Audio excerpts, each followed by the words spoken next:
I'm Sophia Louisa Lee. Thank you so much for joining me for another episode of So Zoom In. Please hit like and subscribe. I greatly appreciate it. I love bringing you people who are in the creative flow. Today, I'll be speaking with Johnny John. He's an amazing filmmaker, also an actor, writer, and producer. And we are going to be talking about his multi-award-winning film, Million Loves in Me, as well as what he's up to as a filmmaker. So thank you so much for joining. He's come in right about now. Again, yeah, we Yes. didn't got much chance to talk at the Ethos Film Festival and also the arrest and also the award ceremony. Yeah, Well, but it was great. congratulations. Yeah, congratulations to you too. Yeah, Thank you so much. because I'm not only an actor but also producer. I'm a producer, and I so always on the look for good scripts. Oh, well, that's Yeah, that's good. Yeah, so that's why we also would like to see if we can collaborate in the future. I would love that. Well, you are also an actor. You are multi-talented. You are a triple threat. You do it all. I love it. It looks like you took on a really big role too for Million Loves in Me. Yes, that's our debut that's my debut feature film. Yeah. So it gives us great encouragement, and confidence in continuing in this industry. Well, now I read that Million Loves in Me was inspired by a true story. Whose Yes. story was it? Actually, prior to being a producer, a writer, and also in this film industry, I work as a litigation lawyer in Hong Kong. Oh, wow. Yeah, and this is and I got some I actually a few interesting stories, and this is the one that which inspires me most because of all the messages bring about in this embedded in this story. Yeah, and my co-producer would like me to to turn this film to turn this story into a feature film on screen. Oh, wow. That's exciting. So you ended up being one of the writers too, right? Yes, because it's the first of all, it is the story of my client, and I have a great empathy towards her experiences, not only of herself but also her mother, and that's why I feel myself I'm the best person to turn this into a screenplay, not only a story but also a screenplay. But of course, we have other screenplay writers in order to to polish the script, to make it workable on the screen. Right. Well, it looks beautiful, and it's in Chinese, right? Yeah, it's in Chinese, but we've got some because we have gone for a number of film festivals. We've got some filmmakers from other territories that approach me and would like to suggest whether they can do a remake in their own country. Oh, that's beautiful. Yeah. What a compliment. Yes, because they need to get their own actors and actresses to make it workable because they know because they know that is a universal message inside the story, so that it applies to any country, they say. Well, would you like to share a little bit about the story? Of course. First of all, it's about a dysfunctional family, a mother and daughter. Both of them suffered from OCD. It's quite sad. They are very rich, but however, they suffer from OCD, and they need a lot of material satisfaction in order to fill their holes inside themselves, because they both have not very good experience and past. And but their holes can never be filled. Yeah, so this is a story about confinement, about love, about abandonment, something like that. It's funny in some way, but it's also very sad. Now, how was it you came to play the daughter? That is a huge undertaking. Very exciting too. Yes, because I got because when I act for her, I have the feel, because I have lots of day-to-day communication with her and met her many times. So I have the feel of her, her character. So I think when I discussed this with the director of the film, he think I should be the one who play the role of the daughter, because this is very difficult for me to convey the feeling. There's somebody that you met day to day, and then you convey this particular feeling to an actress who can play this role. So he said, why didn't you be the one who played this role? If you have if I have the the passion for in acting as well. Okay, well, you are a litigation attorney, so you're used to being in front of people, right, and thinking quick on your feet. Anyway, so did you feel that helped support you when you decided to take on this role acting wise? Yes, I think so. Yeah. So did you have any classes for acting? Oh, can you hear me okay? Or yeah, I can hear you. I didn't have any classes with actual acting classes, but they just got some there's like acting coach. We got some what we can say classes for about 10 days in 2 weeks. The major thing is for her to find myself inside this role, but not to teach me how to act in every scene, because he said that doesn't work. The most important is for me to merge myself into the character. And what was that like for you to do? I enjoyed the experience. Yeah. So that's why I've also great passion in acting, and I will act more. Okay, so what's next for you acting wise? I've just discussed with a director, because we are going to have a short film to be filmed in Scotland in the forthcoming February. Okay, a short a short film, and then because this short film is I think is a short.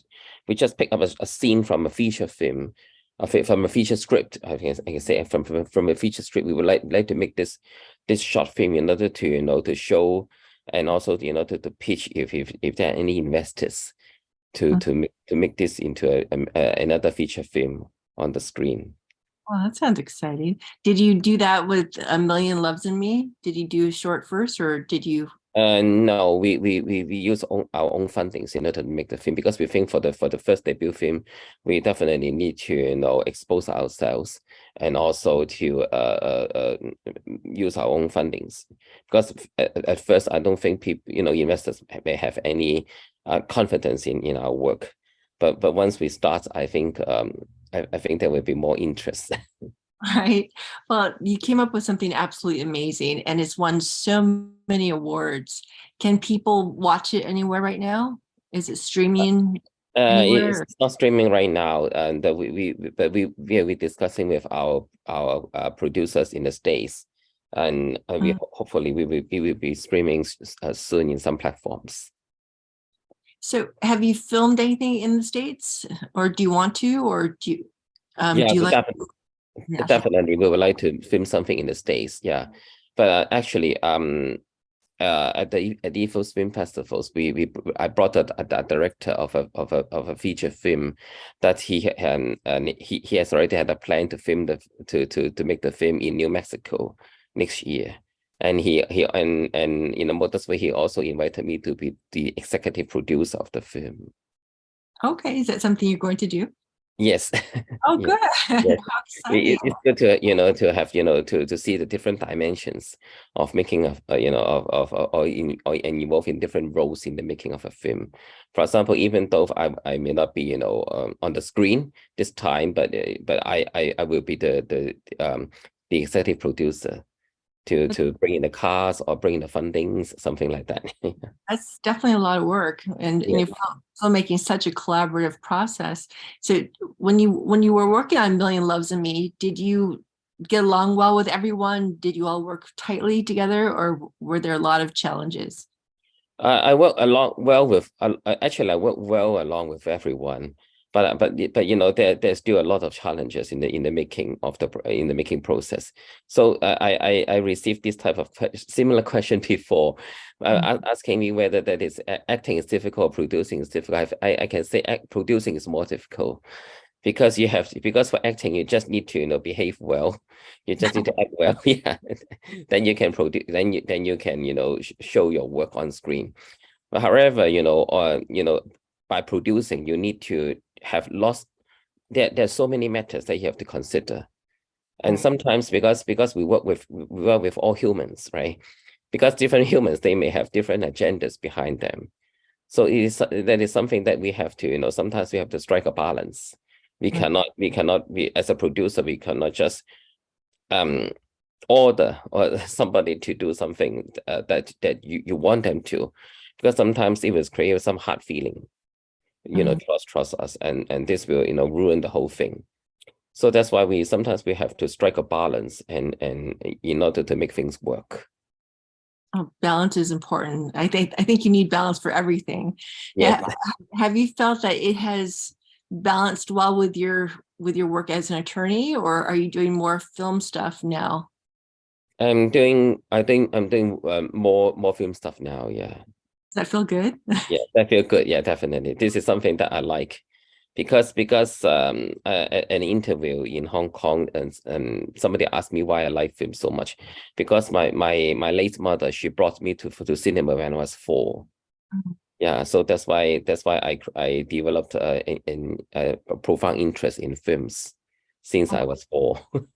Oh, good. And you're doing it. You are part of it. You are part of making this magic happen. Yes. So what kind of films interest you most? I think I like something which is really something like a dark comedy, some thrillers. Yeah. All right. Yeah. Or horrors. All right. Well, I might have a good horror story for you. Oh, good. It's good. It's good. Um, It's good if you share with us. right. It's so what are your favorite movies out right now? My favorite movie is Silence of the Lambs. You know, that's my favorite too. I love it. It's so Yeah, good. I really like this film when I watched in 1991. I think 1991. Yeah, that was out, and that, I think I remember there was in at the summertime. Yeah, they show this show this film. I watched in Hong Kong. I love the film a lot. I love the performance of Anthony Hopkins and Right. also Jodie. Yeah. And it's the type of movie you can watch today and it's still relevant. Yes, I think I watched it 30 times. Right? It's those kind of movies you can watch over and over again. Well, Over and over, yeah. so where are you? Are you in Hong Kong now? No, you're. No, I'm in Vancouver. We moved over to Vancouver now. Yeah. So how long have you been in Canada? 7 years already. Oh, how do you like it? Sometimes it's quite boring.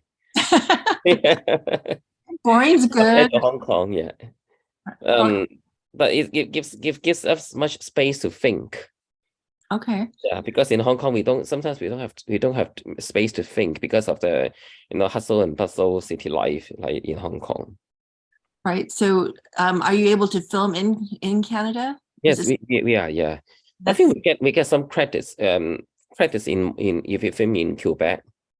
Okay. Yeah. Great tax incentives. Yes, great tax incentives. Yeah. It's nice, which is really good. All right. So you're doing your short film that's coming up soon in Scotland, right? Yes. And you hope to turn that into a feature film? I think so, yeah. And I got a director whom I know from a Vienna Film Festival when I went when I was in Vienna, yeah. And then he moved over to Glasgow to study. Yeah, and we reconnected again, and then I invited him to be the director of this film because I watched his work before, and love his, you know, his seriousness and also dedication in filmmaking. Yeah. Oh, that's exciting. Yes. So is that something you hope to do early next year, or? Yes, early next year. Yeah, because Okay. we have decided to make it early February. Oh, good. That's right around the corner. You Yes. know, Well, do you have other projects in development as well, or are you just doing one project at a time? The other one is the one that I will be the executive producer. Yeah, Mm. yeah, and hopefully we can make it work, next year, and we will film that in New Mexico. Oh, okay. Oh, so that's a different part. Okay. That's a different part, but of course there are still a few, feature scripts. Yeah, yeah. Mhm. Maybe we need your assistance to Oh, and sounds also like your input in order to polish the script. Also gives us idea as to make it a wonderful script. oh, thank you. Well, what's so exciting is with filmmaking, there's always something to be doing. So Yes, you can, it's like always, and then new ideas that come from one project. So it really never ends, which is exciting. yes. That's what I want. As I can say, even the economy, as you know, it's not very well right now, because interest rates increase. A lot of people they have, they have, I feel for a lot of people that they are worried about their living, and then um filmmaking is never ending, Right. because even though less people are going to cinemas right now, but there are lots of platforms for people to enjoy the films, enjoy the storytellings, enjoy the film, how the different facets of a film. So I think this is something that we need I for agree. entertainment, also for for personal advancement. I agree completely. Do you think the theaters will ever become obsolete, or do you think there always will be theaters? I think there will always be theater, but maybe the numbers are getting less. That's true. Number of theaters, yes, yeah. Well, so what do you think about film festivals? Um, I think I went to a film festival in DC before, and then they said they're going to make it online in the future years, but they're still making it, having a physical film festival. I think film festivals are necessary, Mm. to bring all the filmmakers together, to exchange ideas, and also to show their work. I I personally, I do not quite like the online film festivals, because you don't have we don't have the commitment, because we just be given link, the password. People may not be motivated to watch the films. However, in if the film festivals are going to be hold, held physically, like Ethos and other film festivals, we have the chances to go to those cinemas to watch others' work as well as our work, Mm. which is totally different. And it's inspiring to see other people's work too, because it gives Yes, you ideas and what works and what doesn't work, which is yes. exciting. And yeah, I agree. There's something so nice about seeing people in person watching films together as opposed to by yourself. I think that makes a huge difference. A huge difference. And also, in the Q&A part, you can see people's reactions, people's questions, and about your film, about your filmmaking process and all that, and there are lots of appreciations, which which I found, satisfying. Yeah. Now, based on that, was there anything you wish you had done differently in the film, or something that you want to do for the next film because of the experience you had with the first film? Um, I think I would try to find a feature film and be the director of the film. Oh, there you go. I like that. Yeah, yeah. I think so. Yeah, because sometimes I like to learn how to push all the elements and ingredients together, and see if I can produce something, because different directors may have different perspectives, different ways of just tell a story. So Right. I see if I can be given the chance to direct something differently. What would you like to direct? What kind of story? um it may be the sequel of Million Loves in Me. Oh, there you go. Yeah, because I have so much, I'm so much into this film, so So I try to, be the director of the sequel. I think it would be, it would be more interesting. Oh, I like that. Now, okay, would you also be that same character though? Maybe another character. Okay. You have to do it all. Yes, you have to do it all. That's part of the process. Well, that sounds so very exciting. All right, so the holidays are coming up. Do you have any special plans for the holidays, or are you working straight through? I may have to deal with the short film, the making of the short film, yeah, and also may have friends coming over from San Francisco and Nice. show them around this Vancouver, they say. Because it's always raining in Vancouver. Is it snowing yet or not yet? It's snowing already. Oh, wow. Okay. Yes. It's very And, cool. and you are in LA, right? Los Angeles, yes. And Yes. it's actually, I'm complaining with cold at 50 degrees. 50 Oh, is cold. And I know so that's, it's going to be -10 next week here. Yeah. but you adjust, right? You definitely adjust. Now, so based on your experience as a lawyer, I'm sure you have all kinds of stories. Have you ever decided to put together different elements of different cases to create a story, or is that something? I hope so, but I need to, abide by my, professional ethics, not to disclose some confidential information of the clients in the script. Right.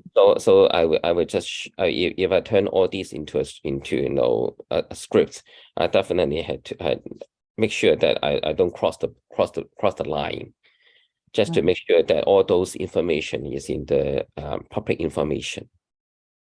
Okay. Do you practice in Hong Kong or in Vancouver? I practice in Hong Kong, but I can also practice. I can proceed to practice in Canada now. I'm thinking, whether I can do both, Right. practice, but more relaxed, in a more relaxed manner, and so that I can use more time, devote more time for filmmaking. Okay, litigation is not relaxing now. Litigation is probably one of the most intense forms of law. Yes, and the one thing I would like to say, when I first started to do litigation, I always believe in justice. Yes. But when I try to do more cases, I I found out that sometimes justice may not be in the courtroom, because sometimes it's all because sometimes there are different elements. For example, the judges. Sometimes the judges may not be able to see or the feel or the evidence. So some of the judges are quite stubborn, or they are biased, I can say. Right. Some judges are biased, so they once they decide to help one side, they will not listen to the evidence of the other side. Sometimes our clients, they may not be able to be a good witness in the witness box, even though they have a good case. So Right. they also ruin their own case, and the judges may not believe them at the end of the day. There are also different types of elements. For example, some clients, they would like to appeal the unreasonable decision, but they may not have the fundings to do the appeal, because it costs a lot. I think in litigation it really costs a lot, and a lot of stress to go for the appeal.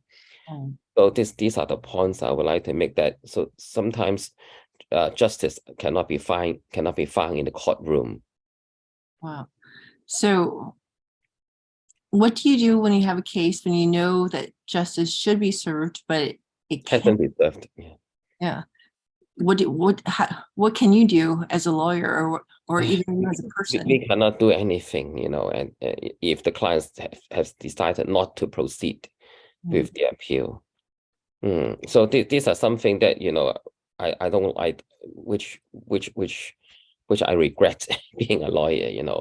That sometimes we would like to help, Right. but we are not the one who can help. We cannot use our own funds to help the clients.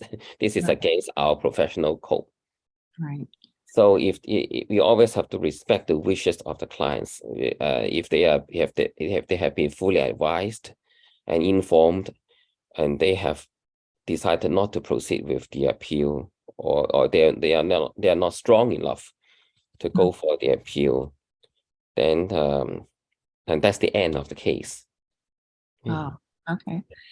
Well, I personally, I always love good drama, courtroom dramas. I love those kind of movies. So maybe we should talk later to talk about, Yeah, the story for courtroom and drama. and discuss some of the cases that justice has not been served in the courtrooms. Right. I do think audience would like to see those films, because there will be a lot of thinkings and inspirations, for those messages. Yeah, something people could definitely resonate with. Yes. That would be so. Yeah, I'm already thinking of different ideas right now. Yeah, good. What a strong concept too. That justice is not always served in the courtroom, which is funny because I've just been summoned for jury duty here in California. And the first thing I thought is like, oh God, I want to get out of it. But then I'm thinking, You can. I will, show up and see what happens. And chances are I'll probably just be stuck in a room waiting. But it's like all the red tape involved, and I guess that's everywhere, and when is justice really ever truly served? So I think that can make for a great story, so really fascinating. Yeah. So, but it sounds like so many great things are happening for you. So when do you think you'll be in New Mexico? That's going to be. I think mid next year. Yeah, we tentatively plan to meet next year. Oh, that's going to be wonderful. Well, that'd be wonderful. I'm so very proud of you for everything you're doing. I'm also proud of you too, because you got so many awards and be the writer of the year. Oh, well, thank you so much. Yeah. I definitely would like to see your work too. Well, thank you. I would be happy to share with you. And, I love that when creatives come together, because that's when inspiration. And we brainstorm new ideas, maybe get something really great and go to the Oscars one day together. Well, that would be wonderful. I like that. So are you going to watch the Oscars this year? Do you watch? Yes. Yes, yeah. Because I've been following the news all the time, from some, magazines, online magazines. They have been talking about all the nominations, who snubbed, who got snubbed, who deserve to win, something like that. I wanted to ask, how is travel right now? When you flew out to California, was everything okay? Because everything okay right now? Yeah, totally okay. Yeah. So regret that last year we cannot attend the Burbank International Film Festival. Yeah, because we got all the plans, we got everything, but the situation could not allow us to travel last year. Yeah. So will you be going to any upcoming festivals? Yes, one in Edinburgh. Yeah. In where? In Edinburgh, in Scotland. Oh, okay. When is that? Also early February. So I used that chance to go to the film festivals, attend events, and we have a private screening of Million Loves in Me there. And then we will also do the filming. So four events together in one trip. It's gonna be so cold there too. Yes. You're used to the cold. So the filming there, walking along the streets. Will you be going to the Berlin Film Market? I don't think so. Yeah, for this year. Yeah. Right. Well, it's so exciting. Personally, I love film festivals because you always meet new people, and that's meet new people. Yes, that's why we are talking right now. Right. Exactly. If they didn't go there, we will not. We won't have the chance to. We'll have the chance to meet. I'm just so excited for all that you're doing, because there are like no excuses. You just make it happen, and I love that. And I know people are so inspired by that. So thank you for doing what you're doing. That's wonderful. Well, John, okay, John or Johnny? John. Okay. And it's, please forgive me for this. How do you pronounce your last name? You? Actually, my actual last name is Yiu, but I just tried, because a lot of people don't know how to pronounce the word as Yiu, so I use Y as my theater name. Okay. Like, I love Johnny John. That's Johnny John. Yeah. That's so awesome. Yeah. Very cool. Well, John, thank you so very much for your time. I greatly appreciate it. I love what you're doing. I look forward to see you, and also looking at your work and cooperating in the future. Great. I look forward to that. And I hope to see you in person sooner than later.